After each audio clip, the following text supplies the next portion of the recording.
अब हम देखने वाले हैं जीएस पेपर 2 का 2013 का क्वेश्चन। जियो पॉलिटिक्स का क्वेश्चन है, मतलब अपना इंटरनेशनल रिलेशनशिप का। और हॉट टॉपिक है, आज के टाइम पे भी हॉट है, उस टाइम पे भी हॉट टॉपिक था।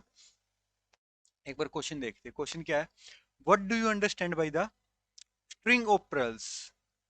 मतलब जो स्ट्रिंग ऑफ पर्ल्स में आप क्या समझते हो भाई? How does it impact India?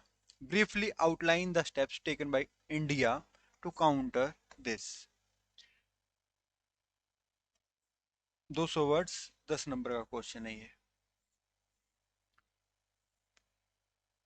तो देखो, क्वेश्चन में कितने पार्ट दिए इसने?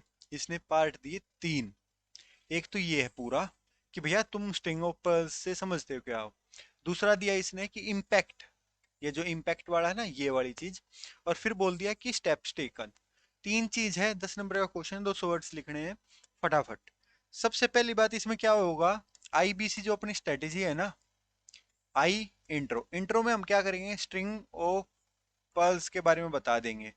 बॉडी पार्ट में जो भी इसके रीजन है, इसके स्ट्रिंग ऑफ पर्ल्स क्यों है, मतलब उसके रीजन, प्लस उसका इम्पैक्ट इंडिया पे, प्लस उसका इंडिया का काउंटर स्टेप्स जो लिए है, काउंटर स्टेप्स वो। कंक्लूजन में ये बोल देंगे कि हाँ, इंडिया पूरा फोकस कर रही है और पूरा इस जो नैरेटिव है और जो ये सिचुएशन है, इसको काउंटर करने के लिए पूरा स्टैंड ले रही है। और अगर आपके पास कुछ सजेशंस है तो वो दे सकते हो कि हाँ ठीक है भैया, इंडियन ओशियन रीजन में या जो उनकी ईस्ट लुक ईस्ट पॉलिसी है उस पर और ज्यादा फोकस कर सकते हो। ये बात बता दोगे काफी है। तो हमने क्या करना है इंट्रोडक्शन में? हम क्या करेंगे? String of pearls. तो देखो, वैसे अगर आपने एक बार 20 सिलेबस कवर कर रखा है ना, और अगर आपने इंडिया चाइना रिलेशनशिप पढ़ रखी है, तो उसमें ना आपने ये स्ट्रिंग ऑफ पर्ल्स जरूर पढ़ा होगा। और वैसे भी आप अगर नॉर्मली न्यूज वगैरह को फॉलो करते हो तो ये स्ट्रिंग ऑफ पर्ल्स का कहीं ना कहीं आता ही रहता है नाम। स्ट्रिंग ऑफ पर्ल्स हो गया, one one belt one road initiative, ये नाम आते ही रहते हैं।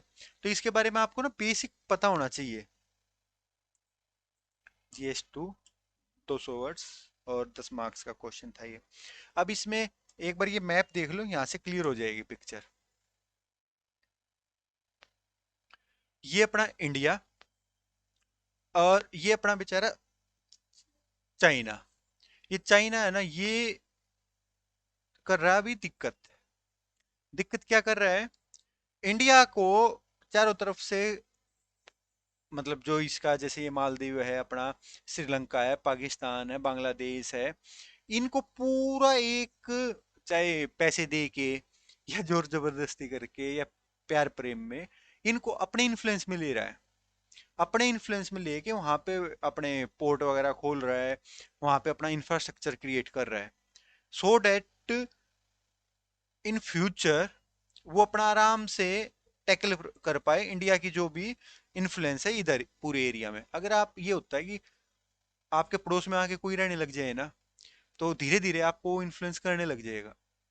चाइना डायरेक्ट भी कर रहा है इंडिया को परेशान, और क्या कर रहा है कि आपके जो पड़ोस वाला घर है ना, उसमें भी अपनी एंट्री बना रहा है कि इन फ्यूचर आपको परेशान किया जा सके, इंडिया को परेशान किया जा सके। तो क्या हो रहा है भैया? उसने यहां से अपना स्टार्ट किया, जिबोटी पोर्ट है, वहां पे अपना किया, रेड सी में जो एंट्री है, यहां से स्टार्ट किया, हॉर्न ऑफ अफ्रीका से। फिर पाकिस्तान तो इनका है ही, फिर अपना मालदीव, फिर श्रीलंका, फिर बांग्लादेश, ऐसे करके इन्होंने अपनी एक चैन बना ली पूरी यहाँ से। क्योंकि चाइना का जो अपना सी है ये वहां से, स्ट्रीक ऑफ मलाक्का वगैरह, इन पे पूरे पे अपना इन्फ्लुएंस बनाने के लिए इंफ्रास्ट्रक्चर क्रिएट कर दिया। और अपना एक टाइप से स्टेम्प, अपने पिट्ठू या कुछ भी मान लो, उस टाइप की चीजें वो पॉलिटिक्स कर रहे हैं। अब इंडिया को क्या दिक्कत होगी भाई? स्टिंग ऑफ प्रिल्स आपको समझ में आ गया क्या है? चाइना का इनिशिएटिव है जो इंडिया को इंडियन ओशियन रीजन पे काउंटर करने के लिए, या वहां पे इन जो अपने इंडियन ओशियन रीजन में देश है, वहां पे इंफ्रास्ट्रक्चर क्रिएट कर रहा है। फिर अपना पॉइंट था कि इम्पैक्ट कैसे कर रहा है इंडिया को? इंडिया को ही तो इम्पैक्ट करेगा भैया चारों तरफ से। एक तरफ तो चाइना पहले ही है, एक फिर ये पाकिस्तान हो गया चाइना ही बड़ा, फिर ये चारों तरफ से इसको स्ट्रिंग ऑफ पर्ल्स अपने इन्फ्लुएंस में लेके, वो दिक्कत। इंडिया को तो इम्पैक्ट ही इम्पैक्ट है, उसके अपने एनर्जी सिक्योरिटी है, नेवल सिक्योरिटी है, वैसे और बहुत सारी सिक्योरिटी के थ्रेट्स है, सारी चीज होगी। अभी श्रीलंका और, आपने देखा हो पीछे, नेपाल और नेपाल जो बिल्कुल अपना छोटा भाई जैसा रहा है हमेशा से, वही 2 साल पहले पूरे उसमें था अकड़ में। क्यों भाई? चाइना का इन्फ्लुएंस। तो यही तो चीज होता है बाहर वाले आने के।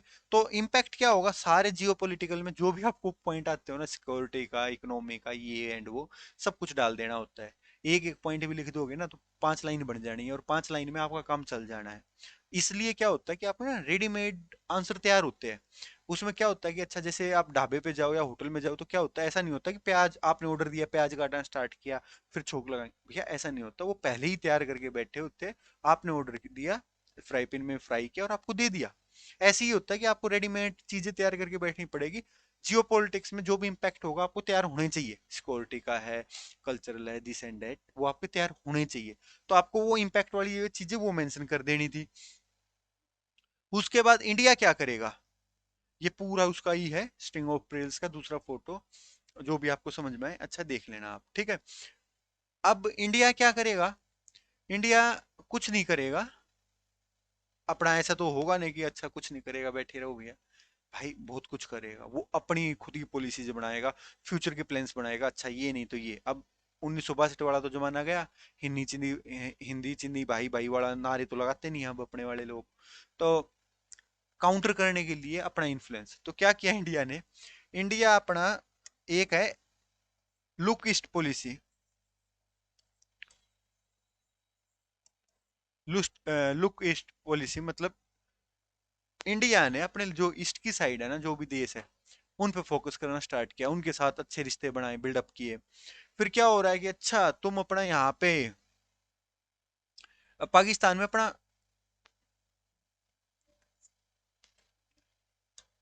तुम अपना पाकिस्तान में पोर्ट बना लो भाई, हम अपना ईरान में बना लेते हैं। कुछ किलोमीटर की ही दूरी है, 150 किलोमीटर की ही दूरी है चाहबार और गदावर पोर्ट में। तो इंडिया ने क्या किया, चाहबार में ईरान में बना दिया पोर्ट। अफ्रीका के साथ तो अब आपने वैक्सीन पॉलिसीज वगैरह देखी होगी, तो भैया अफ्रीका के साथ तो वैसे ही बहुत अच्छा नाता बनाने लग रहे हैं। मतलब कहने की बात यह है कि जो चाइना करने लग रहा था ना, वही चीज चाइना ने एक पॉजिटिव सेंस में करना स्टार्ट किया। चाइना तो क्या करता था, अपना इंफ्रास्ट्रक्चर बनवाया, कर्ज दिया, वहां पे डुबो दिया, मतलब वो देश ही डुबो दिया, इस टाइप का काम करता था। इंडिया भी इन्वेस्ट कर रहा है, बट वो इंटेंशंस पॉजिटिव है। आपको मतलब वही चीज बतानी है कि भैया हमने इन्वेस्ट किया, फ्यूचर प्रोस्पेक्टिव में सोच के इन्वेस्ट करना स्टार्ट किया है। प्लस जो क्या था, हाँ इंडिया ने इन्वेस्ट करना है, पोर्ट पे हो गया, इंफ्रास्ट्रक्चर में हो गया, हर जगह इन्वेस्ट करना स्टार्ट किया है। लुक ईस्ट पॉलिसी है, ये सारी चीजें की। अपनी जो नेवल नेवल प्रेजेंस है वो स्ट्रोंग की है कि भैया अल्टीमेट तो अगर लड़ाई होती है तो आपकी प्रेजेंस स्ट्रेंथ भी तो काम आती है ना, पावर। तो वो वाली स्ट्रेंथ की है। अभी आपने आईएनएस विक्रांत और ये पनडुब्बी वगैरह कितनों का नाम सुना होगा आपने। तो वो क्या कर क्या रहा है? इंडिया भी तो अपना जो भी वीकनेस है उसको स्ट्रेंथ में बदल रहा है, और चाइना की जो पॉलिसी है उसको ही पॉजिटिव सेंस में कॉपी करके रेप्लिकेट करने की ट्राई कर रहे हैं। लास्ट में इसका कंक्लूजन क्या हो जाएगा? कंक्लूजन हो जाएगा इसका कि भैया इंडिया को काम करना चाहिए और आगे फ्यूचर प्रोस्पेक्टिव में इन्वेस्ट करना चाहिए, और हो जाएगा। अभी थोड़ी देर पहले बताया भी था मैंने कि इंडिया अपना पॉजिटिव सेंस में वो जो भी चाइना की पॉलिसी है उसको काउंटर करने के लिए प्रोएक्टिव रहना चाहिए। प्रोएक्टिव जैसे एक वकैब आ गया अपना कि प्रोएक्टिव, ऐसा ना जैसे बोलते हैं ना कि precaution is better than cure, तो प्रिकॉशनरी, प्रोएक्टिव, ये कुछ ऐसे वर्ड है जो आपको क्वेश्चन में घुसाने ही होते हैं। आपको अच्छा ऐसा ऐसा लिख दो भाई, ये चीज तो आपके होना चाहिए ना। और कुछ नहीं होता, कुछ बेसिक क्वालिटी होती है एथिक्स फोर्स से। उसमें प्रो एक आईएएस ऑफिसर कैसा होना चाहिए, प्रोएक्टिव होना चाहिए, प्रिवेंटिव होना चाहिए। ऐसा नहीं है कि दंगे हो गए फिर देखूंगा मैं, नहीं भाई। आपको दंगे होने से बचाने हैं, तब आप एक अच्छे ऑफिसर होंगे।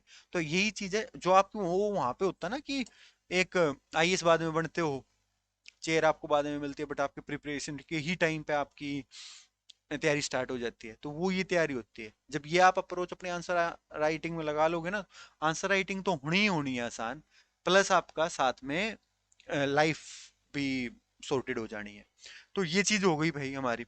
अब देखो ये पूरा मैं एक एक पॉइंट तो बताऊंगा नहीं अभी, क्योंकि ये आपको अगर पढ़ रखा है बहुत अच्छा, नहीं पढ़ रखा हो तो आईआर का अपना जीएस 2 का, अपना जीएस GS2 का IR पढ़ोगे ना, जब IR में भी क्या, इंडिया और चाइना रिलेशन, वहां पे ये चीज आएगी, वहां पे पढ़ना है। अभी एक बार ये PDF आपको टेलीग्राम पे मिल ही जाएगी, इसमें से एक बार गो थ्रू कर लेना, हो जाएगा आराम से। मेन चीज क्या है, आपको क्वेश्चन का मतलब पूछ क्या रहा है वो समझना है। और चीजें पढ़ाई तो आपको करना ही है, टॉपिक जब हम टॉपिक कवर करेंगे ना वहां से कर लेना। तो thank you from team veto, enjoy the Joy of life.